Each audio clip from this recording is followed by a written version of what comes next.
It's Tuesday, you know what time it is. Front Runner Podcast Collective is back on the air. I am your humble host, Vince, and today's podcast, we will be breaking down the games from last night.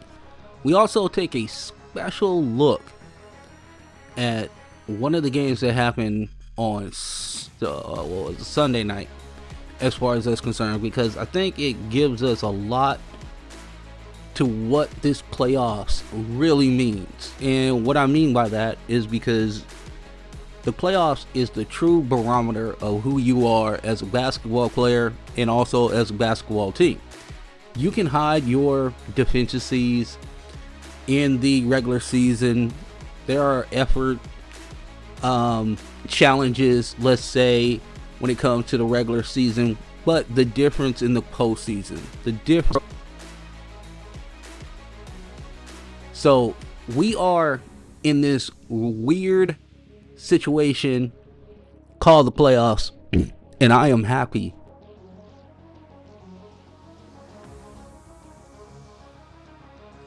The playoffs aren't about who can hoop. Everyone here can hoop. The playoffs ask a different question. Can you lead? Can you adjust? Can you be seen and not fold? We always talk about pressure like it's something that happens to players, but in reality, pressure doesn't arrive, it reveals. And in this week, it revealed a lot. You got guys ascending, you got guys collapsing, and entire teams are being That's what makes this week different, because while the playoffs are doing their annual purge of illusions, we also got the 2025 anonymous NBA player poll, and you know it got messy. So I can't wait to jump into it. 158 guys, 30 teams, no names, no branding, just honesty, some brutal, some hilarious, but all real. And when you put those two things side by side, on the court, off the court, confessions, on the court play, that's when you start to understand the gang behind the game. You learn being feared still matters. That culture isn't just a catchphrase, it's currency. You realize that analytics have become anymore. It's about who can carry the crown without losing the joy of the game. And I've said it before, but it hits differently now. The NBA isn't just a league, it's either dysfunctional families or dynasties in disguise. Coaches, some are artists, others, they're just trying to survive the episode. And now, the audience is split. Fans want story arcs.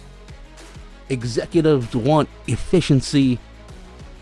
Players want agency.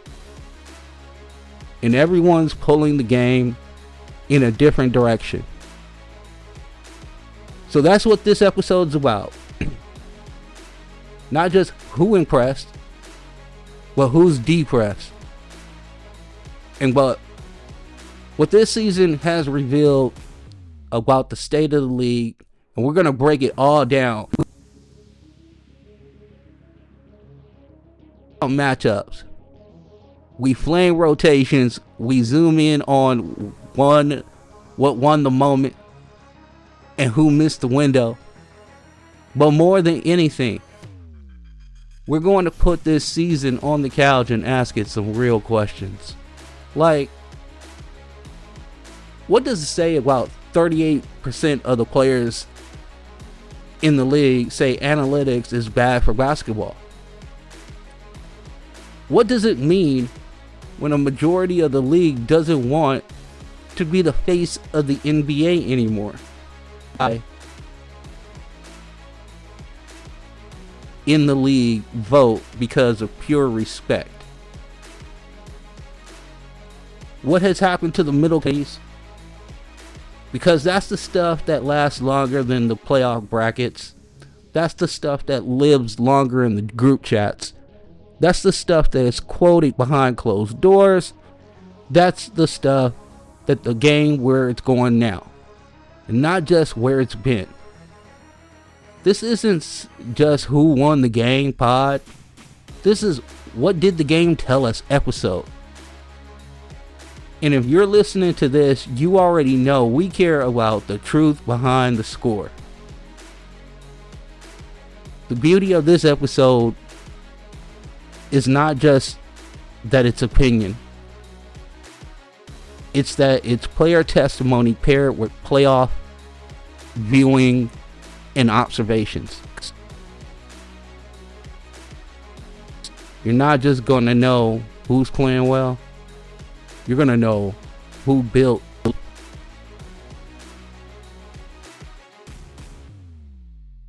Let's enjoy this podcast. We got a lot of stuff to get to. There's so much going on. So let's start there. We need to talk about our guy in Detroit, but it was Madison Square Garden. Let's set the scene for you. This wasn't just a road playoff game. It was a trial. If Cade had cracked under the lights, people would have started with their empty stat slander. Instead, he leveled up. Madison Square Garden in the playoffs. It's like facing a Bowser and Mario 64 with one heart left. Thank you, Soraya, for that, because you know I don't play this game. Cade didn't flinch in his first playoff game. Cade controlled everything. Three points, 12 rebounds, 3 assists, 2 steals, but more than that, 20 in the first half. He broke down the Knicks' drop defense. He had the walk-through open. He drew contact. He slowed the pace. He hunted weak matchups, i.e. Jalen Brunson.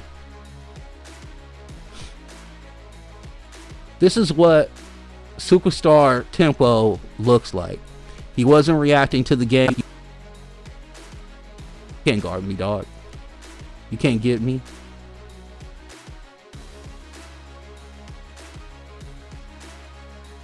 Oh, Soraya gave this comparison. Think Aloy in Horizon.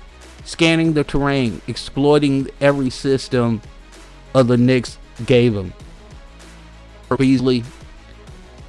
The manipulation was read and it was achieved, and then the play was executed. These are the type of things that are next level that we're seeing from Cade Cunningham at this stage of his career, and it's good to see. Now, we also go get into our guy, Schroeder. He had 20 points off the bench. He had 9 in the fourth quarter. True 6-man energy boost like a mana refill. Key possession down the stretch. Detroit's offense didn't be able to either take it downhill or go ahead and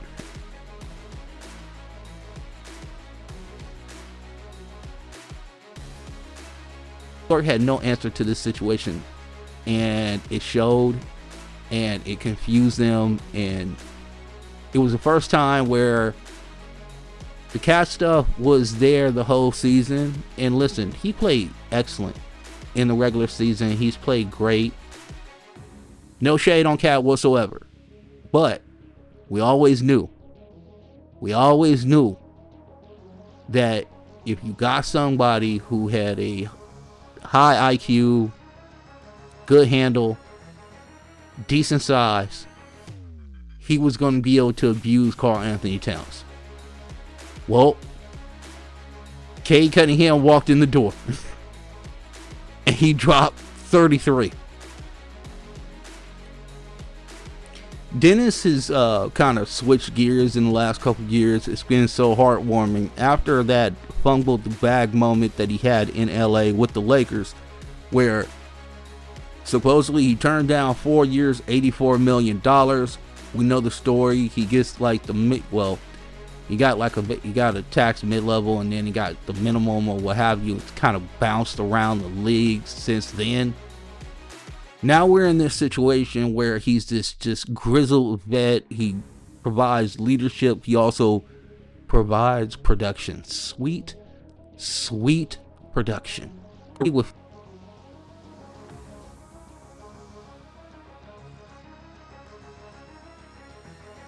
With 52 seconds on the clock over Brunson, cash. Quote from Bickerstaff: ultimate trust I have in Dennis Schroeder.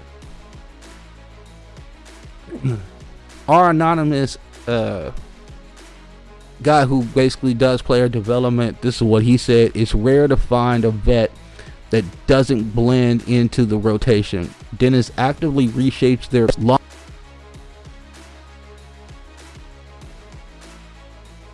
enough to let clarity emerge. He gave Cade time. He gave Detroit a breath. That wasn't a 6-man. It was the pulse that reinserted into a frantic moment. So basically, he's saying that he gave them life when they were looking scared. And I enjoy that because of the fact that you're getting insight from somebody who basically just breaks down tape for a living. And I mean, better than I do, obviously. But when I'm looking at this situation, I'm seeing Dennis. These are the type of things we saw in LA too. He gave championship pedigree effort. He was clutch when we needed him. He was very reliable on the defensive end. It wasn't like he was this great defender, but you knew he was going to be in the right place at the right. Like, oh, you got the ball? I'm just going to basically shadow you wherever you go. Jalen Duren, another guy who I'm getting so high on. I want to shout him out a little bit. He had 13 boards, 3 blocks. He played like Detroit's frontline guardian.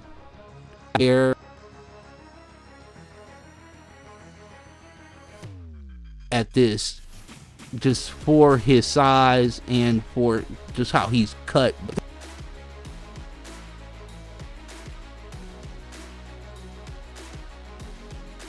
The other thing that I like about him is that he has no ego. His screens are just crisp.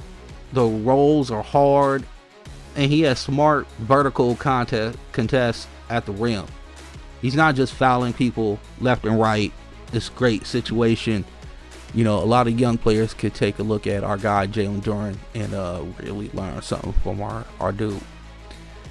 If Cade is the main character, then Dennis is the NPC plug. Duren is your tank, the player who takes damage so others can create.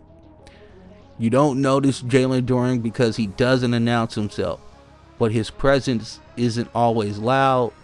Sometimes it's just persistent, like pressure, like gravity, like knowing someone's there before the shot even goes up. Key stat for the Knicks that we gotta really jump on. The Knicks Brunson had a 46% usage in that game. Now I understand that we are not confident. Explanation point on what he thinks of his other guards, but that does not tell us what he thinks of OG Anunoby and Mikal Bridges. Now my whole thing with this deal is that 46% usage rate is absolutely too high. I mean, this is past Luka numbers. This is like somebody playing my career on the Hall of Fame level and he got with no sliders adjusted. My man's just getting it in. All great defenders, but zero rim protection. Detroit let Brunson tire himself out while stacking bodies behind switches. New York never adjusted. What the Knicks ran wasn't offense. It was a broadcast of fatigue. You could see Brunson hunting angles while the rest stood around like a chorus member waiting for their soloist to fail. The silence and their spacing was louder than any Garden chant. We talked about this before the playoffs started. And I want to bring this up because this was a thing that I said. We hoped and we said, hey, the Jalen Brunson ankle injury could be a blessing in disguise because it can bring diversity to the offense. I thought that Tom Thibodeau saw enough of that through OG Anunoby's work for the month that Jalen Brunson was out. I thought he saw a guy that you need other people to put rim protection. Jalen Brunson,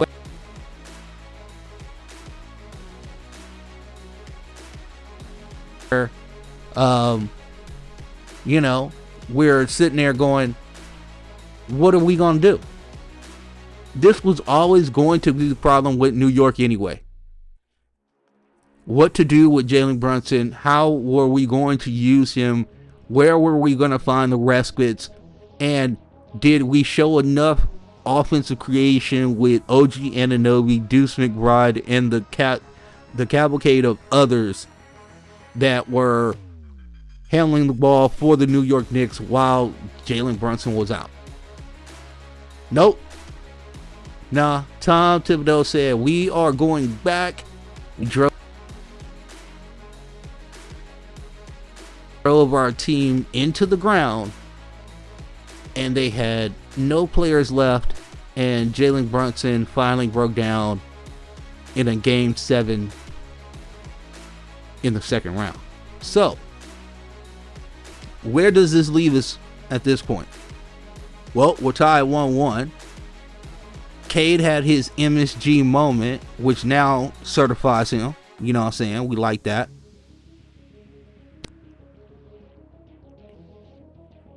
Cade Cunningham was 6 years up. The badge of upgrades. He's the film to build from and a city behind him. Because they're going to Detroit. They're going to Motown. And they're going to get it in. What Cade did under the Garden lights wasn't strategy. It was just control disguised as calm. If you watched with your chest, not just your eyes, you felt it. This wasn't just a moment that got too big. This was somebody who was really basking in it, understanding his role and doing whatever he needed to do to bring his team to victory. Cade Cunningham grew last night at Madison Square Garden. And you know who that absolutely helps? The Detroit Pistons and the Detroit Pistons fans. We got a lot to look forward to for many a year when it comes to Cade Cunningham. Shouts out to our guy. We can't wait till. And this is the Golden State Warriors and the Houston Rockets basketball game that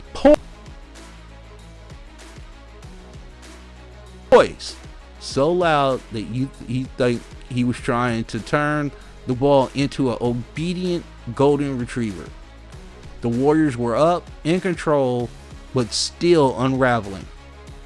This is a note from Soraya. This is something she sent me last night. She's like, I know that the Dubs are up and they're winning, but why do I feel like they're about to take a trip over their own shoelaces? Because their offense is absolutely garbage right now. She was right. It was the weirdest vibe. It kind of reminded me of Sean from Boy Meets World somehow joining the yacht crew of Below Deck. That mix of talent and dysfunction with disaster and walk away. Still holding the roses.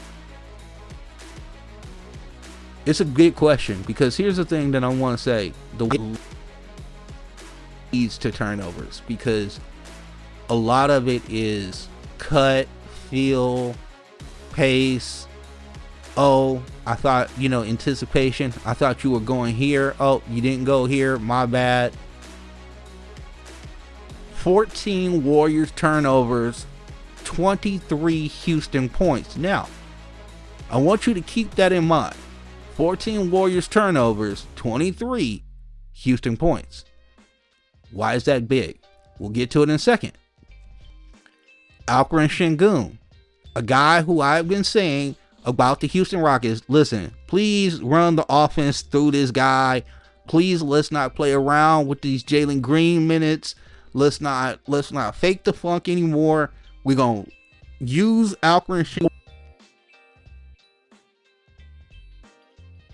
all drafting. But sometimes you got enough talent with all the other.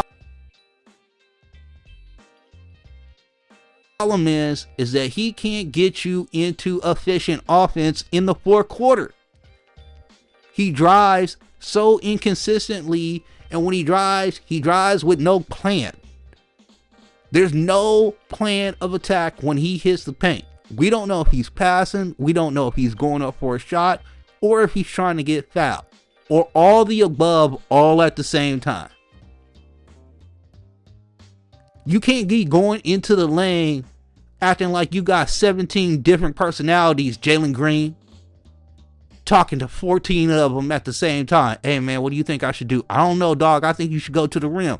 Hey, man, that dude is wide open above the break three. What a niceness if you're going to make a pass or a move to the hole. None of this. I'm stuck in the air. I don't know what to do. Somebody please bail me out because I'm so young. This was old Jalen Green. This was like year 1, year 2 Jalen Green. So, just saying, Rockets fans, just, you might want to talk. You might want to talk to your boy. You might want to talk to him. Sorry, verticality. And effort becomes real weapons. Again, we talk about the 23 points that they got. Now, here's the other part of this situation. They went big. Alperen Sengun, Steven Adams, who's 7'2", Amen Thompson, 22 offensive rebounds, 22 second chance points. Where's that?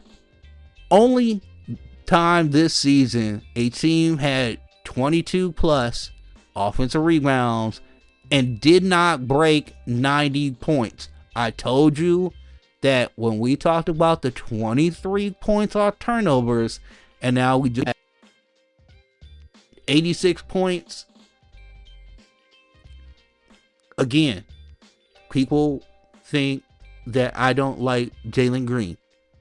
It's not that I don't like Jalen Green. I just don't like his plan of attack. I never thought it was going to be efficient enough to be a number one type producer in offense. And it showed. It showed in this game. Shouts out to Rip Hamilton. Shouts out to Mr. Big Shot, Chauncey Billups. Shouts out to my guy Tayshaun Prince. I see you, player. I see you. I see you down in Memphis. You going through some shit right now, but I see you. That's harsh, Soraya, talking about my dude like that. Okay. You can dominate the glass, but if you treat every half-court set like a freestyle cipher, you're not winning many playoff minutes. And that's for sure. Jalen Green, 3 for 15. No assists. He had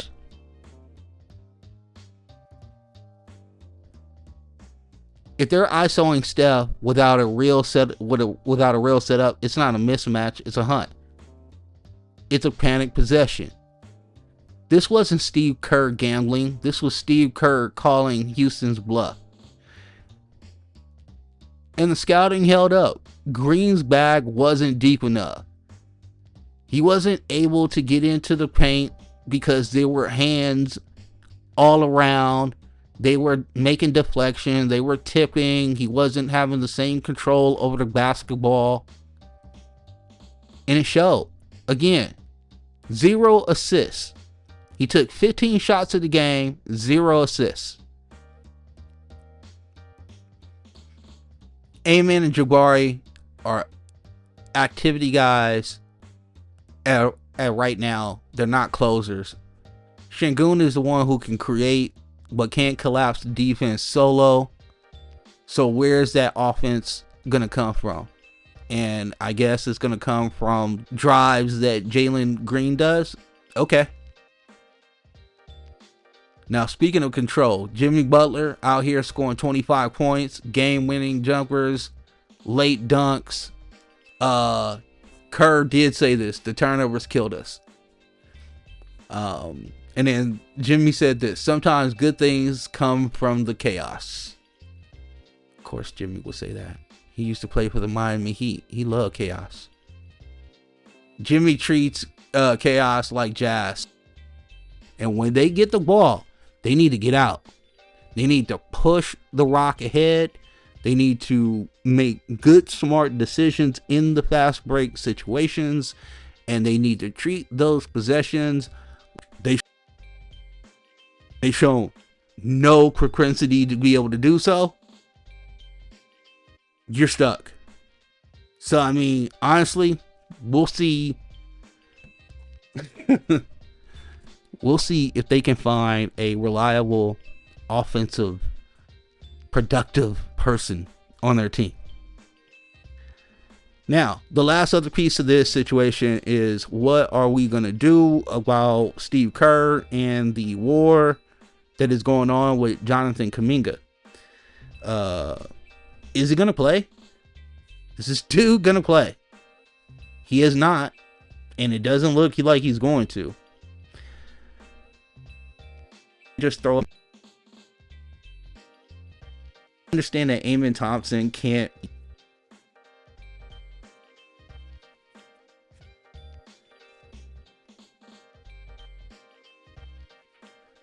Now we get to the scary news. The scary news of the day. And it's provided by the most scariest person in the NBA. No, it's not Isaiah Stewart of the Detroit Pistons. No. It is none other than Kawhi Leonard. There are players who fold after game one turnovers. And then there's Kawhi Leonard, who turns your trap into a trailer moment. So let's set the stage.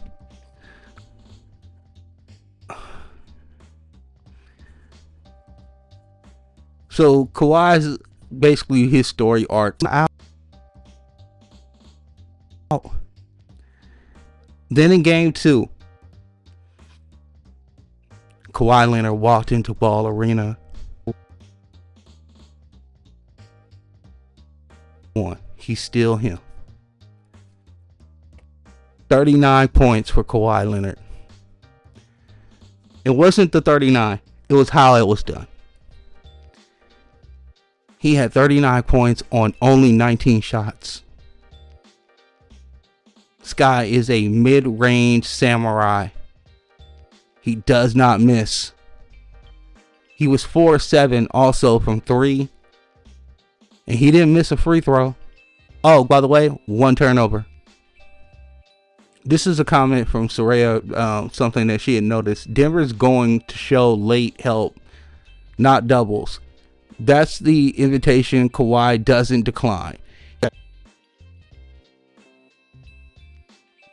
That did not restore. This wasn't a comeback. It was a callback to a version of Kawhi the league tried to forget. And he made us remember with 39 points on 19 shots. He had a 78.9 true shooting percentage in that game. 4 misses total through 3 quarters. Oh, check this out. Players with 35 plus points on less than 20 shots and 1 turnover or less. So Kawhi joins Michael Jordan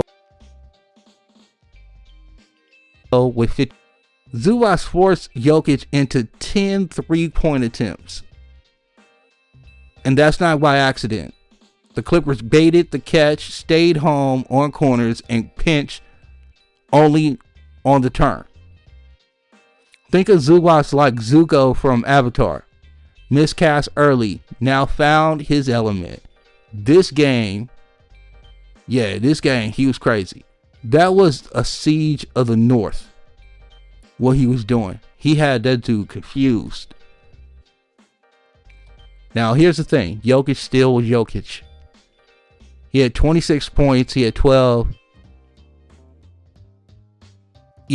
rebounds. He had 10 assists. He still had a triple-double with the 7 turnovers. That's very un-Jokic-like. Jokic was great, but he wasn't dominant. And that was the first time in a year where we seen that said out loud.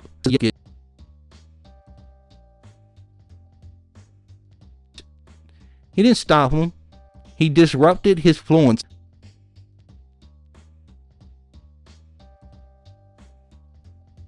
Get to the spots that he wanted to go on the floor. It made it just, it wasn't going to be just a walk in the park for Jokic, and give credit to Zubac for doing that.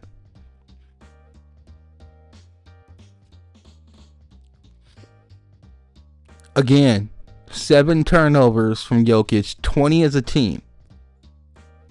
Only 38 points in the paint, third lowest for Denver all season.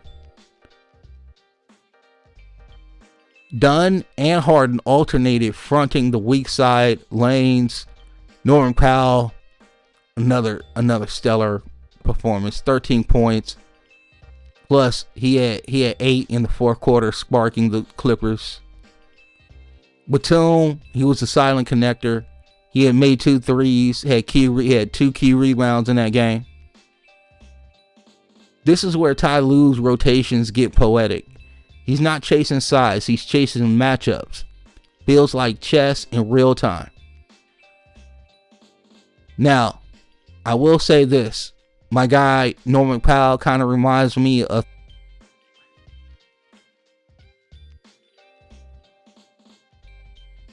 Here's the one thing that I want to say about Kawhi Leonard and what you saw last night. This is what people kept. This is a situation where you sat there and go, okay, if they only get healthy. How many times healthy in the playoffs, what is it going to look like? We kept saying these things. We kept asking for these things. And this is the reason why. Because he rekindled something last night that we hadn't seen. And it was something that when we did see it, we were just awe-inspired by it. Stu, remember, in 2019, when he won that title with Toronto, it looked very Jordan-esque. People said things like this, there's shades of Jordan here. Just surgical control in the mid-range. You know what I'm saying? Like, these are the type of things that are going on with this dude. Thing that I do want to say is that Kawhi is back. And this is scary for the league. This is scary for everybody involved. I ain't happy about it because he's a Clipper. And you know how I feel about Clippers. I can't. I can't do it. I won't do it. And that's that. But hats off to Kawhi and his fantastic game. These games, what did we learn in these situations? Jokic drifted into high post versus Zubac, not ideal. Houston offensive rebound their faces off, but it still didn't equal shot creation because they only scored 86 points. The Knicks have no secondary pick and roll threat right now. bring back OG Anunoby, offensive creator. You don't need a deep bag to win in the playoffs. You need repeatable reads in one elite. You need to realize when you are doing all this Jalen Green gyration nonsense, bro, just get to the hole. You 6'5", you look like looking like one of the so you think you can dance dancers out there, bro. What are we doing? 3 of 15 is not superstar type player, and you are the one who signed that contract, that 2-year basically contract with the 3rd year player option, so you can opt out, so you can see what the market is giving you. You put up another 3 for 15 performance, and you'll see exactly what the market's gonna give you. On Jalen Green is because of the fact that I know the talent's in there. I just want him to be more purposeful with his paint touches. I want him to have more intentionality with his drives. And I want him to understand that he's in the playoffs. I want him to understand the moment. I want him to be able to capture the moment. I want him to So when I say these things, I'm not saying these things to be super harsh and say, oh, you're trash, this, that.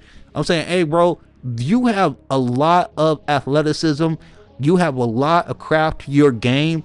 And I would like you to apply it to these games that you're playing against the Golden State Warriors. Because here's the thing. Here's the quiet part that I haven't said out loud.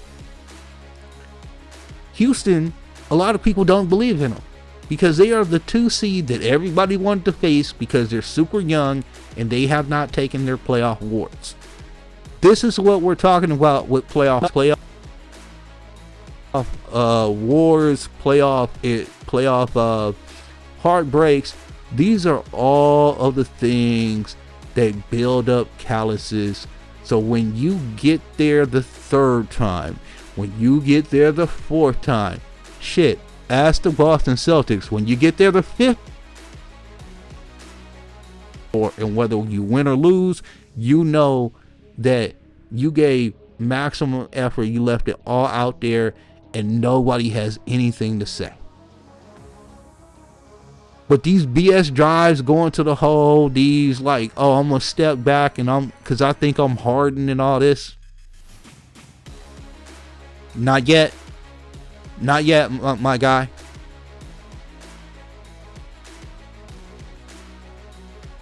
Return to the Mac, basically. And then our guy, Cade Cunningham, he gave his Jay-Z public service announcement to the MSG crowd. He just wanted to introduce himself. He introduced himself properly to MSG, I think. I think the other thing that we found out is that Alperen Sengun should have a lot more plays run for him, through him, into the ground, where he has nothing left after 6 games in the 2nd round. All right, we would like to have him working in the coal mines or something when he's not playing basketball.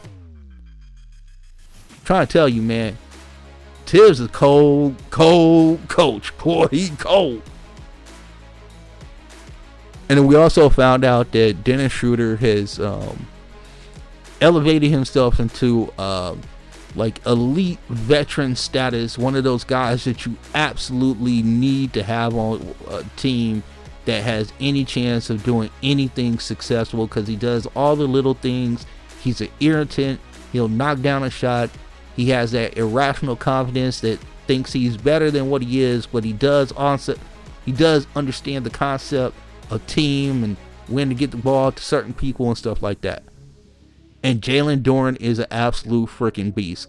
Hats off to our guy, Jalen Duren, and what he put up. So now, let's get to the big things that everybody wants to talk about. Yes, sir. We got the anonymous polling from the NBA players. You know how players say they don't care about what the media, the Athletic, It's very much worth it. But they just dropped their anonymous NBA player poll. Baby, some of these answers, they're giving press conference truth serums. Let's go. We got to get into this. There is craziness. Now, who's the MVP? Is it SGA? Is it Jokic?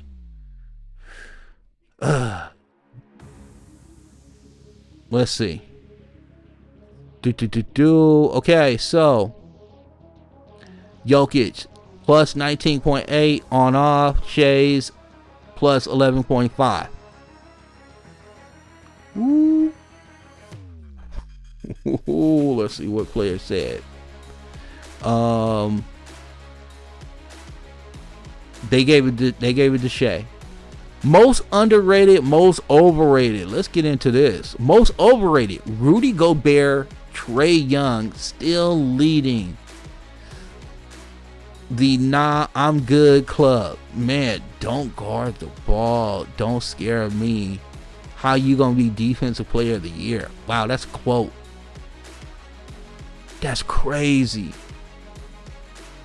Underrated love: Cade Cunningham, Norman Powell, Austin Reeves. You know we loved Austin Reeves' love.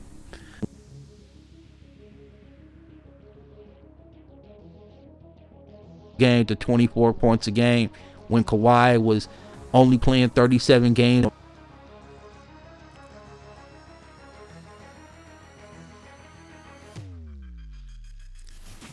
We still don't know how Reeves stayed here through the Luka Doncic trade. I'm still trying to get word on how that happened. Real word. Who's gonna win it all? Okay, so the players overwhelmingly picked the Boston Celtics. Basically the comment was stars, depth, chemistry, ego free. It's like dating profile you can't actually trust. What about the Thunder and their 68 wins? Best defense was still second fiddle in respect. One random vote for Jimmy Butler's Warriors. Interesting. Somebody believes in the Bay. Dub Nation, what you think about that? Oh, check this out. Welcome to Front Runner Podcast Collective, where we do this damn thing 2 times a week, and we don't fake the funk on the nasty dunk, and we do it for you because we do it for the people. We love this stuff, and we do it for you. Hopefully we're entertaining, we give you some information, and we just broaden your horizon on the game as a whole. That's our job, that's our goal here. And as people who are entrusted and considered NBA media,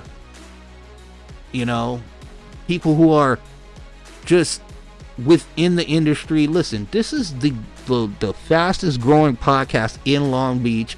It might be the greatest podcast of all time when it comes to the NBA. We don't know. Scholars will debate this. But for right now, let's get back to some of these awards. Alright, okay. Let's see. Who else? What's another one that's going to go? There's Stewart. Number 2.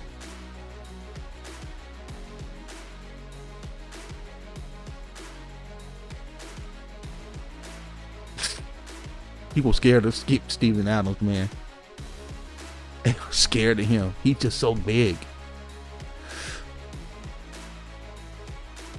You know you gotta be scary to get votes while you sit on the bench in sweats, dog. Fear doesn't care about minutes. James Johnson hasn't been that active. He's played 84 minutes in the last 2 years or something like that. Alright. Coach. Who's the coaches that people really respect in the league? The players sound off and they say Mark Daigneault of OKC, Coach Spo down in Miami, Kenny Atkinson in Cleveland, and Joe Mazzulla in Boston. They love Mark Daigneault though. They love the vibe that he gives off. Building. Hate. Don't hate on Keith. He's going through some stuff right now. You see the team. You know what's going on. Alright, so players hate the 10-minute quarter idea. They said it would destroy the NBA middle class. Job changes completely. Strong feedback on gambling fatigue. Refs favoring stars. Some of y'all better stop yelling at the refs to play the players. The Golden State Warriors, the Oklahoma City Thunder, the Boston Celtics, and the Los Angeles Clippers. Wow. Okay. Worst organizations. Identity from the top to the bottom. That's not culture talk. That's result. That's Sam Presti doing what a lot of execs claim they're all about. Saying, hey, we have a culture here. This is what we're looking for. This is kind of individual we want to bring into the team. These are the type of players and the mindsets that we want to attach our investments to.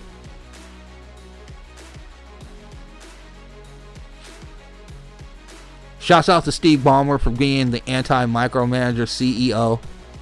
That's from Soraya. Oh, check this out.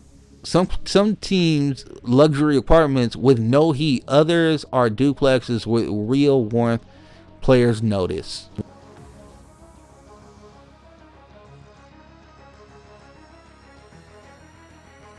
Who wants to be the face of the league?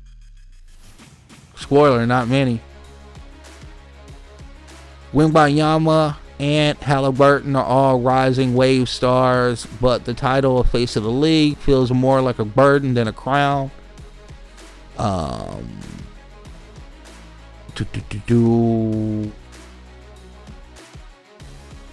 We heard the LeBron quote on Pat McAfee, but I'm gonna say this: we want guys to be authentic, then punish them when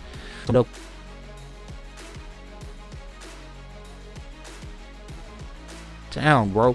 They're not here to be like, listen, let's give you this like in-depth, like real world or Love Island type confessional.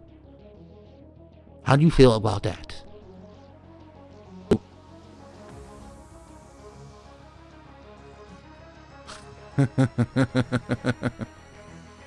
Oh, this is one that we got to talk about. Officiating bias.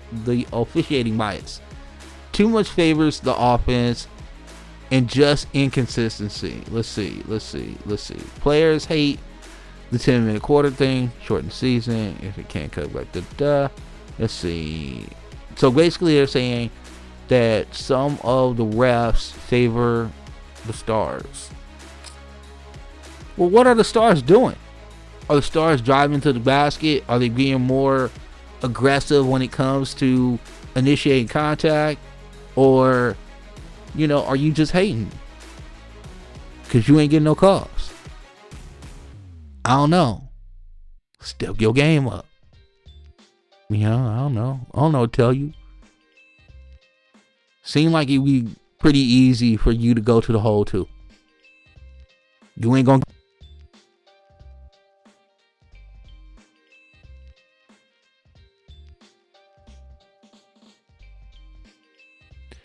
Let's shout out Sam Amick and Josh Robbins from The Athletic who put this poll together. It was an absolute gold mine of information. I was super excited about tearing into it, but Sam Amick and Josh Robbins are good reads. I love Sam. These players who are out here, listen, some of the concerns are valid, right? If you're not having the heat situation in the apartment for the little ones, whatever, I understand that. If you're complaining about the scrutiny of the league, or the scrutiny of the media, it's been like this the whole time, dude. It's been a give and take the whole time. Peter Vesey used to eviscerate people on the NBA on NBC before the games. And it's no different now. The only difference now is that you have the social media part of it. The social media aspect of it, where now the world can chime in on the take that the talking head gave. And then it becomes a grand, and don't know what's up. They don't know how the sausage is made because they ain't in there doing it. You could not worry about them whatsoever. You get paid a lot of money. Yes, there are some things that I do not believe that you should have to go through. I don't think anybody should be talking about your family members. I don't think anybody should be talking about your race, your creed, or what your sexual orientation is. I don't think anybody should be talking about that. I don't think anybody has the right to talk about you cost me a bet or whatever. I don't think anybody has the right to talk to you about that. But if we are a fan and we're displeased because you didn't play well, and then maybe the guy in your city that does the radio broadcast won't talk to media anymore because it's all Derek, dog.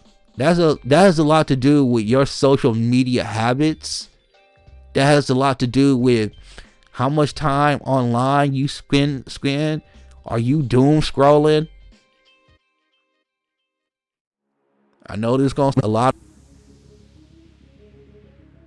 of the guys in the NBA, they go through a lot of shit. They do. There's a lot of stuff that goes along with being in this NBA that's not just bouncing that ball, shooting that ball in that hoop, and getting a rebound. There's a lot of minefields that they have to deal with on a day-to-day basis, whether it comes to corporate alliances with inside the organization, or which shoe deal to go to, or which script to deal with, or whatever the case may be. Not tolerated anymore. It's been going on since the dawn of time. And I will tell you, if you have a 3 for 15 type night, we're still going to talk about it. You know what I'm saying? If you're going to be about it, be about it. Be about it. But you can't just take the good and then say, I'm going to just go ahead and discard this bad. It's got to be a whole encompassing package, and you got to embrace all of it and understand, just like Michael Jordan said, I missed a whole hell of a lot more than I made results. And with that being said, I'd like to thank Soraya. I'd like to thank the whole FRPC crew. I'd like to thank the audience, because here's the thing. We have also like to shout out the state of Maryland. We have seen a big boom in Maryland. It has been quite impressive that the district, that the Metro DC area, the DMV, is showing love to Front Runner Podcast Collective. And that just leads us to this.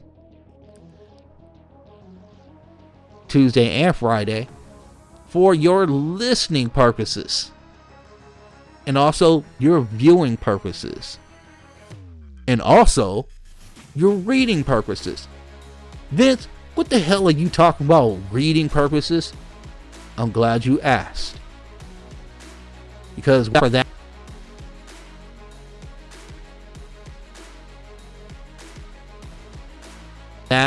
on our website, which is frpc.podcastpage.io. IO.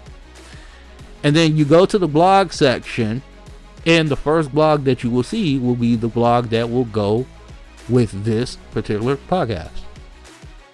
I think it's great. Push you forward and remind you who you are. If you got folks like that in your life, celebrate them. Text them. FaceTime them. Hug them. Let them know that they truly matter to you. Because growth hits different when you're surrounded by love, support, and real ones. And if you're building that type of circle, you start here with Frontrunner Podcast Collective. You start with us. Because we've always got a seat open for you, always, with this podcast. On Tuesdays and Fridays, you know, too, because we have been negligent to the draft. But we are not going to be negligent to that mistress anymore. We will be talking big draft stuff on Friday. Keep it locked here. Make sure you turn on that notification bell. Make sure you are following us on your podcast platform. Friend, tell a friend. You know which friend you can tell? You can tell us. You can hit us with a 5-star rating and then say in the comments, yo man, Vince, you're doing a really good job. We really love the podcast. We really love some of these segments. We really love some of your insights. Things like that. That will fuel me. That will fuel Soraya. That will fuel the crew. And we will continue to do the things that we do. Right? That's because that's what we do. So again, you guys stay breezy. Stay again. And we'll see if it works again.